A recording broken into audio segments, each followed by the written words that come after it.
Hola, hola, saludos muy especial, bienvenidos a Sinergia Informativa, un programa que está hecho para personas informadas, inteligentes, interesantes y calificadas como usted. Por política administrativa que es de interés general. Hasta el aire que respiramos, como digo yo todos los días, tiene que ver con decisiones políticas y administrativas. Y hasta la conmemoración, o mejor, no hablemos de conmemoración, yo hago la diferencia entre celebración y conmemoración cuando uno recuerda una efemérides que no es muy agradable, que es dolorosa. Por ejemplo, la conmemoración de una masacre. Pero cuando hablamos de celebración es porque hay bombo y platillos, aplausos, bombo y mucha alegría, como el Día del Periodista, que es una celebración más de este 4 de agosto. Digo más porque tenemos un día clásico que es el 9 de febrero de cada año, Día Clásico del Periodista. Pensando o recordando más bien a Manuel Socorro Rodríguez, el 4 de agosto tiene que ver con una decisión política, se puede decir, y es que durante el gobierno del presidente Álvaro Uribe Vélez se sancionó la ley 918 de 2004 y esa ley anunció que los 4 de agosto de cada año iba a ser también el Día del Periodista y el Comunicador Social, celebrado 4 de agosto porque un 4 de agosto se publicó por primera vez la Declaración de los Derechos del Hombre y su autor fue Antonio Nariño, prócer de la independencia, precursor de la independencia de Colombia. Entonces hoy estamos acá, los comunicadores, diciéndonos felicitaciones, pero ojalá ya vamos a hablar de eso con nuestra invitada de hoy. Soy la Isabel Carvajal, ella es la directora ejecutiva del Círculo de Periodistas y Comunicadores Sociales de Antioquia, CIPA. Bienvenida, soy la Isabel, a Sinergia Informativa. Muy buenas tardes, oyentes y todos los seguidores de Sinergia Informativa. Es un placer estar con ustedes en este espacio. Bueno, entonces yo iba a seguir con mi discurso introductorio, que yo voy cogiendo ritmo y me voy animando, pero paré para que usted me ayude con lo siguiente. Sí, celebramos el Día del Periodista y generalmente cuando se celebra un Día del Periodista, lo primero que se le viene a la cabeza a la generalidad, incluyendo a nosotros mismos, que solemos abrazarnos con solidaridad, lo que llamamos solidaridad de gremio, es no se nos puede coartar la libertad de prensa, la libertad de expresión, pero ahí es donde vengo a lo siguiente, con responsabilidad, ayúdeme con eso. Nosotros tenemos libertad y eso es fundamental para una democracia fortalecida, pero tenemos que ser responsables, ¿o no, soy la Isabel? Claro que sí, Roger. Precisamente el CIPA se fundó hace 60 años para defender la libertad de expresión, pero como usted dice, debe ser una libertad de expresión con ética, con responsabilidad, porque es demasiado importante el papel que jugamos como periodistas en la sociedad, como aquellos que llevan una información veraz y oportuna. Entonces, ante todo, siempre debemos obrar con la verdad. Sobre todo ahora soy Isabel Carvajal, cierto, a propósito de las redes sociales y toda la fuerza que tienen y toda la basura que incluso llevan, toda la posverdad que llevan, todas las mentiras que llevan. Ahí es cuando un periodista con credibilidad debe jugar un papel bien importante, ¿o no?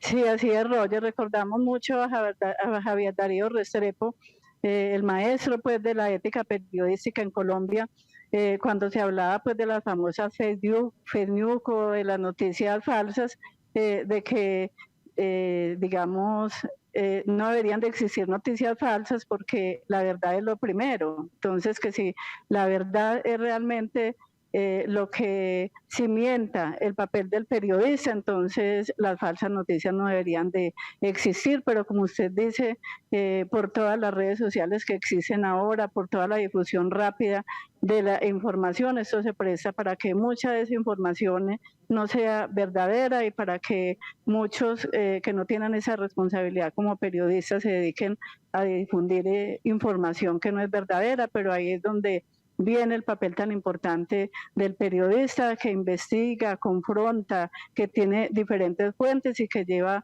una información lo más objetiva posible a todos los ciudadanos. Entonces eso me recuerda el artículo 20 de la Constitución Política de Colombia, que habla de un derecho fundamental en nuestro país, en nuestro Estado Social de Derechos, y es de la libertad de expresión, la libertad de prensa, la libertad de fundar. Cualquiera puede fundar un medio de comunicación, pero dice ahí en un segundo inciso, habla de informar con veracidad y con imparcialidad. Esa es la exigencia. Bueno, 60 años, dice usted, que cumple el Círculo de Periodistas y Comunicadores Sociales de Antioquia, CIPA. ¿Soy Isabel?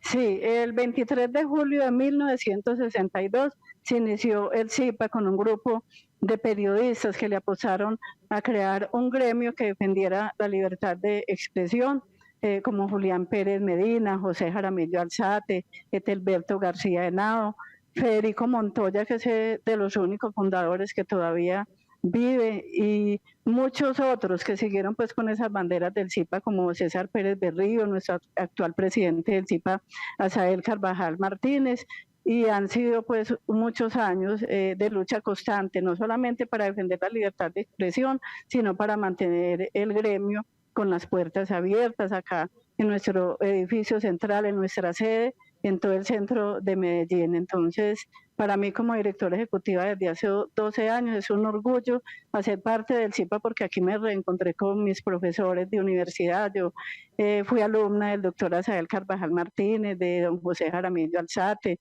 de varios de los que a su vez fueron los primeros profesores de la Escuela de Periodismo, que en ese momento todavía no era facultad, en la Universidad de Antioquia. Ya estuvieron como primeros profesores Julián Pérez Medina, José Jaramillo Alzate y muchos pues de los que pasaron por acá por el CIPA, tanto siendo fundadores así como presidentes. Entonces son muchos años de historia, pero una historia maravillosa, sobre todo de colegaje, porque acá no encuentro no solamente el gremio que agrupa a los periodistas, sino que encuentra colegaje, amistad, compañerismo y sobre todo un aprendizaje constante, porque aquí aprendemos demasiado de esos maestros del periodismo. Y durante 60 años haciendo esa labor, con gente que ya dice usted, ya pasó a mejor vida, como se dice popularmente, 60 años, la mitad de ese tiempo se la han dedicado a reconocer mediante los premios CIPA a la excelencia, precisamente eso, la excelencia en diferentes categorías. Háblenos sobre ese premio que este año obviamente tendrá la versión. ¿Cuál es la de este año, Zoila? Es la versión número 32. Hoy entregaremos los 32º premios CIPA a la excelencia periodística. Cuando empezó esa iniciativa para premiar el periodismo en Antioquia, eran solamente 4 o 5 categorías. Ya en ese momento tenemos 13 categorías de periodismo, porque no solamente reconocer la trayectoria profesional, sino también dar la oportunidad a esos estudiantes de universidades y a esos periodistas que están en ejercicio para presentar sus trabajos. Entonces tenemos unas categorías especiales que son A una vida, periodista, escritor, periodismo económico en homenaje a Humberto López López, y también vamos a entregar este año, además y el premio a la ética periodística Julián Pérez Medina, en homenaje pues, al fundador del CIPA, y este año por primera vez se va a entregar un homenaje a la mujer CIPA 60 años, que es dedicado pues a una mujer que haya tenido pues mucha trayectoria en toda la historia del gremio. Y también se van a premiar las categorías ya presentadas por periodistas de diferentes medios en periodismo investigativo, periodismo universitario, también en periodismo ecológico, turístico, y hay una categoría que se creó hace 2 años que es la de enfoque de género, que tenga pues como ese enfoque donde se tengan en cuenta también niños, niñas, y esa equidad de género entre hombres y mujeres. Entonces hoy en total se premian 13 categorías. Y ya sabemos quiénes van a ser los ganadores de los premios CIPA a la excelencia que se entregan este 4 de agosto de 2022 en la versión número 32 de la entrega de estos premios. Claro que sí. La Junta Directiva ya proclamó pues los ganadores de las categorías especiales. En la categoría pues del premio a una vida, bueno, voy a tomarme pues acá para mirar y no irme a equivocar en los nombres. En la categoría Una Vida se le va a entregar al periodista Jairo León García Uribe, que más lo conocemos como Juan Paz, que él laboró durante 25 años en el periódico El Mundo y ahora dirige el Reverbero de Juan Paz desde hace 15 años.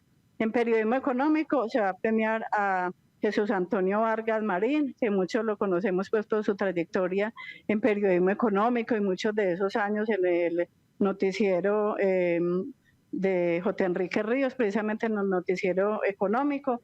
También tendremos como periodista escritora Ignacio Guevara Martínez, que se ha dedicado a escribir cuentos, novelas, poesía y relatos periodísticos. En la ética periodística se le va a otorgar al periodista César Pérez Berrío, que es un periodista muy reconocido, de gran trayectoria y también fue presidente del CIPA. Ya los ganadores en periodismo universitario, investigativo, cultural, comunitario, deportivo, turístico, equidad de género y ecológico, eso se anunciarán hoy en la ceremonia a las 5 de la tarde en el IDEA, pero les contamos que hay participación maravillosa pues de muchas universidades como la Universidad Pontificia Bolivariana, de los periódicos universitarios como el de la Universidad Católica Luis Amigó, y también tenemos participaciones y ganadores del periódico El Colombiano y de diferentes, de la urbe pues de la Universidad de Antioquia y de muchos medios. Entonces hay digamos de todos los medios ganadores en estas diferentes categorías.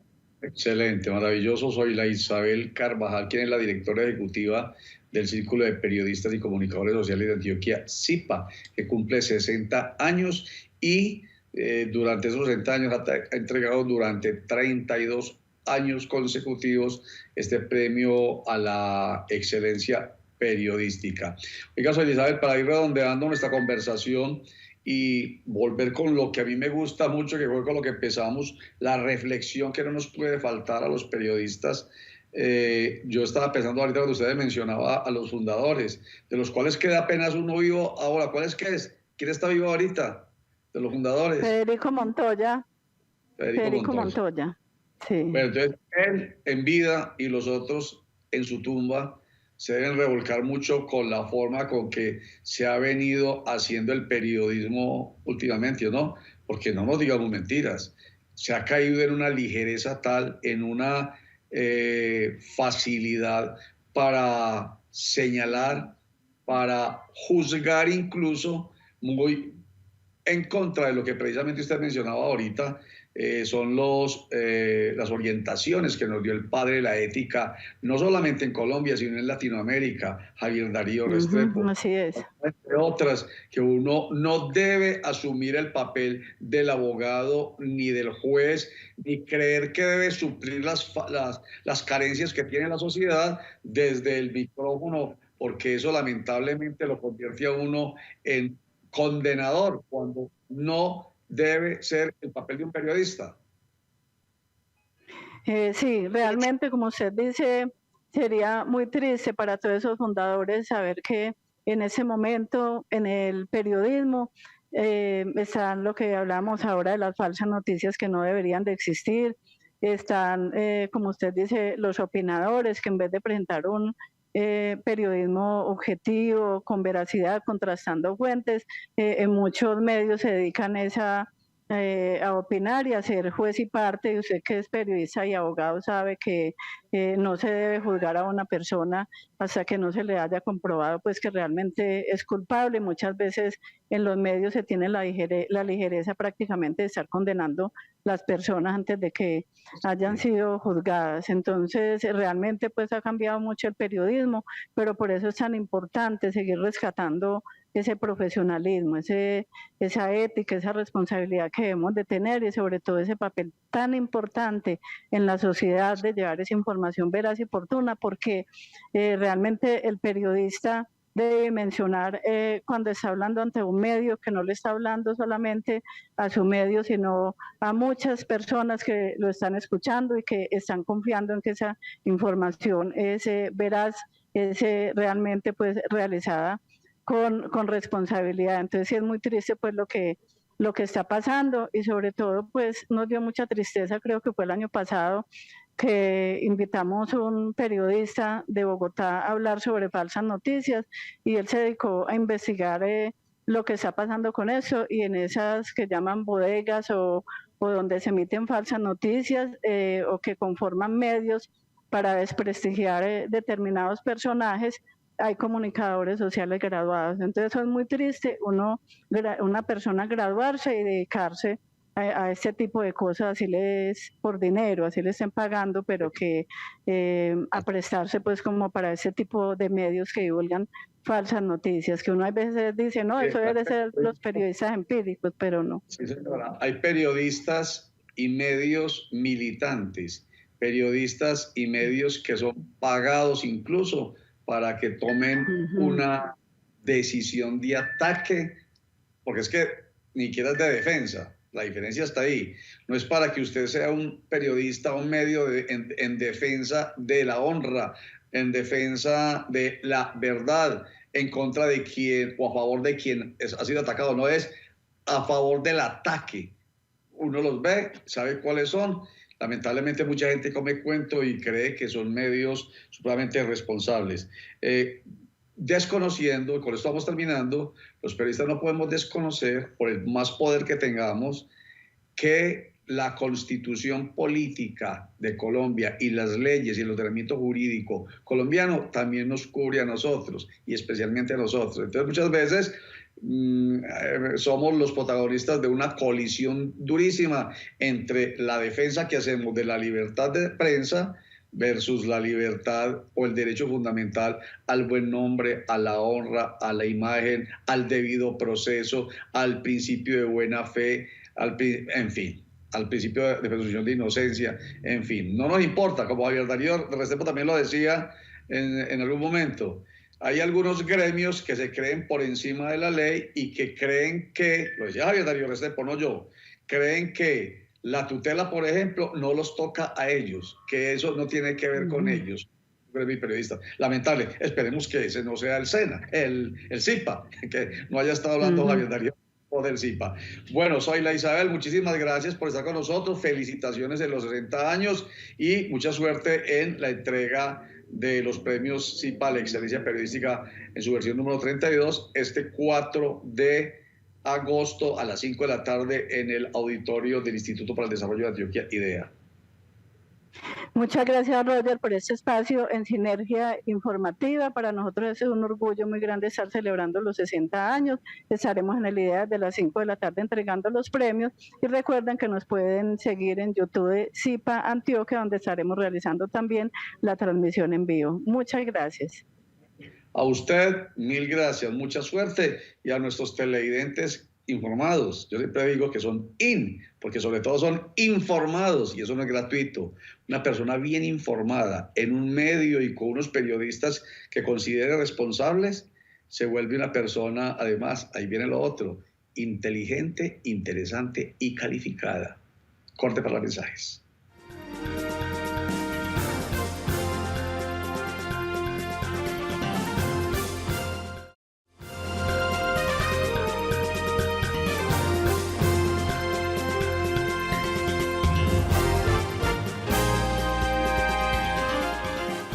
Con la pandemia del COVID-19 se produjo una paradoja. La primera, que hay que vacunarse. La importancia de las vacunas. Eso se le subió a la gente al top of mind. Vacuna, vacuna, vacuna. Importancia de la vacuna. Lo paradójico está en que se nos olvidaron las otras enfermedades. Como que si las vacunas contra otras dolencias del ser humano no fueran importantes. Bueno, ya luego nos dimos cuenta cuando bajó la pandemia que esas vacunas también son muy importantes. Por eso es tan importante esta noticia. La administración distrital de Medellín va a tocar las puertas de los hogares de la ciudad para verificar y revisar los carnés de vacunación. Entonces, primero llamado de atención, tengan a la mano los carnés de vacunación de sus hijos, sus nietos, sus sobrinos, sus vecinos, entre los 0 años de edad y los 10 años, 11 meses, 29 días de edad, porque van a revisar que 5.532 menores en este rango de edad tengan las vacunas necesarias. Importantísimo, como nos lo plantea Rita Almanza, quien es la líder de la unidad de epidemiología de Medellín. En nuestra ciudad hemos eliminado enfermedades como el sarampión, la rubiola, el síndrome de rubiola congénita. Tenemos en erradicación enfermedades como la poliomielitis, que ocasionaba discapacidad en nuestros niños y niñas. También en control enfermedades como la difteria y la tosferina, que hace algunos años ocasionaban muertes en nuestros niños menores de 5 años. Estos logros hay que protegerlos y uno de nuestros principales aliados es la vacunación. Por eso la Secretaría de Salud de Medellín está ubicando más de 5.000 niños en este momento para verificar sus esquemas de vacunación y con eso hacernos una idea de cómo está el panorama en la ciudad y reforzar aquellos sectores en donde las coberturas no logren el 95% de los niños vacunados. Y la otra paradoja, entonces superado el COVID-19, cuando ya la gran mayoría de la población está vacunada contra esta pandemia y mire que ya no estamos obligados en todas partes a guardar o responder por el tapabocas puesto, ya la vacuna del COVID-19 parece que se le olvidó a muchos. Por eso es importante también recordar esto, como lo está haciendo Envigado. La vacuna contra el COVID-19 a los menores de edad sigue siendo muy, muy importante. Sigamos al ejemplo de Envigado. No solo de los niños, sino de toda la familia y su círculo social. Por eso la Secretaría de Salud de Envigado invita a los padres de familia a que completen el esquema de vacunación COVID-19 de sus niños en edades entre 3 a 11 años. El punto habilitado para vacunación COVID-19 es la sede Santa Gertrudis del Hospital Manuel Uribe Ángel y a partir del 4 de agosto se habilitará el CIS Confama Envigado. Hacemos una invitación a que todos los niños se vacunen, especialmente los niños menores de 12 años con el biológico Sinovac. De todos los niños que tenemos en nuestro municipio, que son 28.000, hemos vacunado 15.000 con segundas dosis. Anímense y vacunen a sus hijos. Recibir una vacuna contra COVID-19 también puede ayudar a evitar que tu hijo falte a la escuela, que pueda jugar y participar en deportes, así como en otras actividades grupales de forma más segura. Bueno, y esta invitación con conocimiento de causa a quienes le haya dado alguna vez viruela, eso quedó por allá como en el recuerdo. Pregúntense si les dio o no les dio. Pregúntenle a la mamá o a la abuela o a la tía. Porque supuestamente después, cuando uno pasa de los 50 años, le da una cosa terrible que se llama herpes zóster o lo que se conoce popularmente como la culebrilla. Y eso es terrible. A quienes nos ha dado, por eso me tomo el trabajo ya hablando en primera persona. Suena maluco que hable en primera persona, pero si yo lo sufrí, yo no quiero que ustedes lo sufran. Vacúnense. Tienen la posibilidad de vacunarse los mayores de 50 años contra esta dolencia terrible que se llama el herpes zóster o la culebrilla. Para mí siempre fue como, no, eso es una piquiñita ahí por encima en el dorso de la persona. No, eso es la cosa más terrible del mundo y al que le haya dado, por favor, ayúdeme a regar el cuento. Que la gente que no se haya vacunado contra el herpes zóster o la culebrilla, lo haga para que se evite los peores días de sus vidas, las peores semanas, porque esto dura más de un mes. Corte para mensaje, ya regresamos.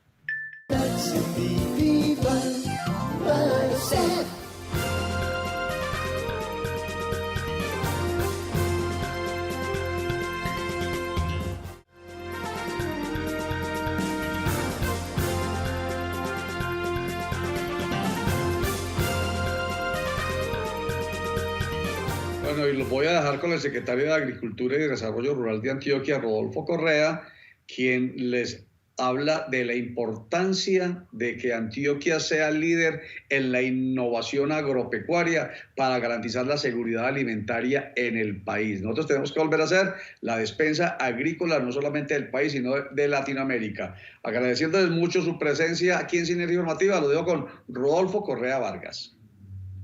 Estamos convirtiendo a Medellín y Antioquia en uno de los epicentros latinoamericanos para la agrotecnología, el emprendimiento y la innovación, para que los jóvenes y los productores agropecuarios de Antioquia tengan alternativas nuevas para resolver los problemas que impiden que el desarrollo en el sector rural agropecuario pueda avanzar.